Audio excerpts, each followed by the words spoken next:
Good day.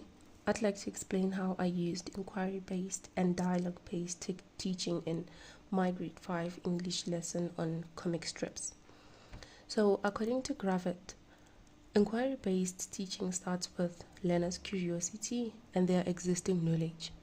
This approach allows them to explore and build understanding instead of just receiving information. Dialogue-based teaching focuses on conversation, where learners actively engage, respond, and build on each other's ideas.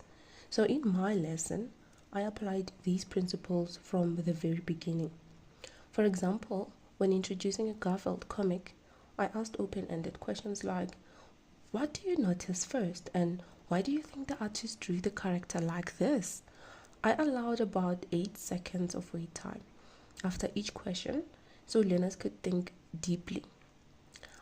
This encouraged reasoning and reflection while promoting higher order thinking as they explained their observations.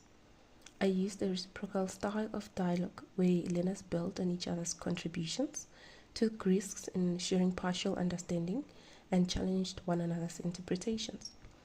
During the comic strip analysis, I incorporated inquiry by asking learners to identify panels, speech bubbles, captions, and thought bubbles.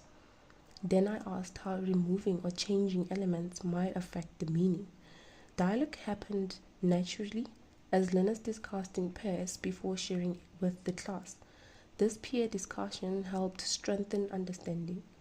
I also provided gestures, prompts, and cues to encourage quieter learners to elaborate, ensuring that everyone was engaged and contributing well developed sentences. Wait time varied between 8 to 12 seconds depending on the complexity of the question, which supported thoughtful responses.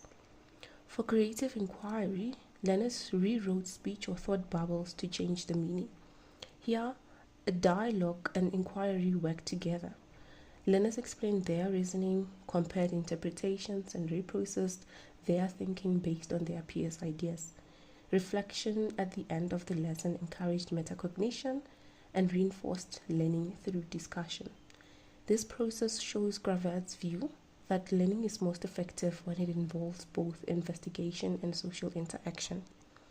Overall, inquiry and dialogue were woven throughout the lesson with carefully sequenced questions, peer collaborations, structured wait time, and chances for learners to actually change ideas, think critically, and express an understanding.